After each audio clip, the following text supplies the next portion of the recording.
preference to deal with the atrocities committed by the Jammeh regime through a Truth and Reconciliation Commission mechanism, rather than engage in piecemeal prosecution of individual criminals. The TRC would require fewer resources, and depending on its terms of reference, it could be very effective. But is a Truth and Reconciliation Commission the way to go in the current Gambian dispensation? Does the government's desire for reconciliation trump crime victims and society's right to demand that criminals be punished?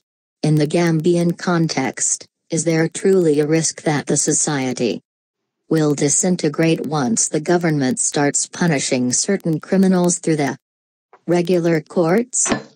In my humble opinion, the government needs to take these factors into consideration and convincingly address the citizens, especially the victims, before going the Truth and Reconciliation Commission route.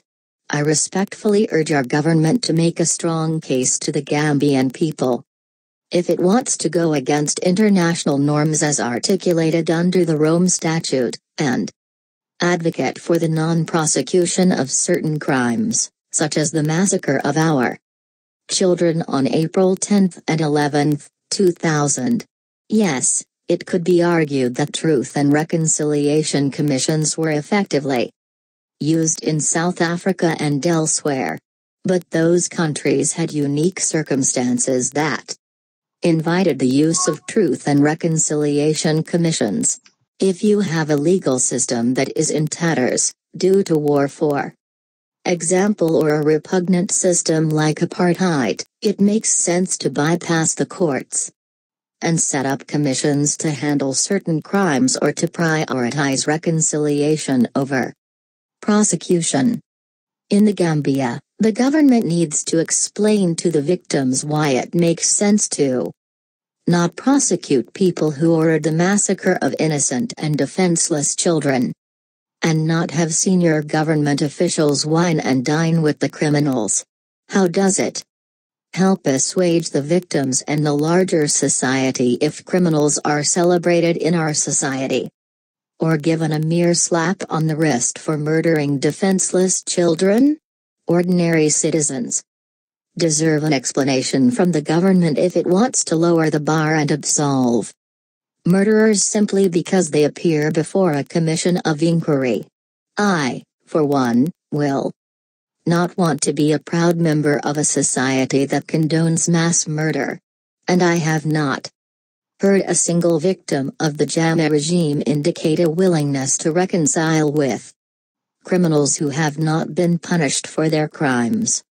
If the government is concerned about being accused of engaging in selective prosecution in order to settle political scores, then the April 10 and 11, 2000 massacre is a perfect case to bring before the courts. Judging by the names of the deceased victims, it appears the victims came from a cross-section of the society. Babukar Baji, Wuia Fodmetsali, Momadou Lamanji, Kalisko Brira, Kaaramo Barrow, Reginald Carroll, Omar Barrow, Momadou Lamanchun, Laman Bojang, Usman Sabai, et al., represent all tribes, religions, and economic backgrounds. Even the most biased observers cannot claim that it is unfair to prosecute the perpetrators of the April 10 and 11, 2000 massacre. When crime victims and society at large demand justice, they are not only seeking acknowledgement and monetary compensation from the state, they are also asking that the perpetrators be held accountable and punished. As I keep saying, and will not be tired of repeating, civilized societies must never allow certain heinous crimes to go unpunished, not in the name of national reconciliation, nor out of a false hope that treating criminals with mercy somehow deters crime. The culture of impunity must be eradicated in our society. If the government wants to argue that rendering murderers scot-free would help national reconciliation and give us a more cohesive society, some of us have to push back on such a notion. While I recognize that we must discourage a culture of revenge in our society, it needs to be pointed out that this argument suggests that there is a faction of our society that condones mass murder. The argument, taken to its logical conclusion, wants us to believe, for example, that if the government were to prosecute former President Jammeh and his cohorts for the massacre of our children, there will be some from the society who did not partake in this heinous crime who will be prepared to bring chaos in the country in order to defend Jammeh. I cannot accept that argument.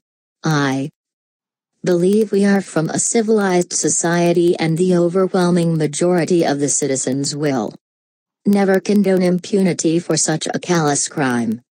By calling for retribution, the victims and society at large are not seeking to fulfill a desire for revenge. Criminals owe a debt to the whole society and not just to their proximate victims. Therefore, it is every citizen's legitimate duty to demand justice for the victims and our society. And the government in whom the power of the people is vested should ensure that criminals are punished appropriately, pursuant to the laws of the land. Otherwise, there could be vigilantism and chaos in the society. To me, this is a bigger concern than the fear that Gambians are going to rise up to defend criminals. Gambians are very fair and will not defend criminals if they know that the criminals' due process rights are being respected. When the government punishes criminals for their behavior, the punishment serves a dual purpose. It deters the criminal from repeating the behavior, and it also serves as a deterrent to others in the society who might have contemplated committing such a crime. Are there situations where the government, for the greater good, could decide to exercise leniency on criminals? Absolutely. As I argued before, even in the most sophisticated legal systems, certain situations warrant bargaining with less culpable criminals in order to get to the real culprits. This massacre is not such a situation.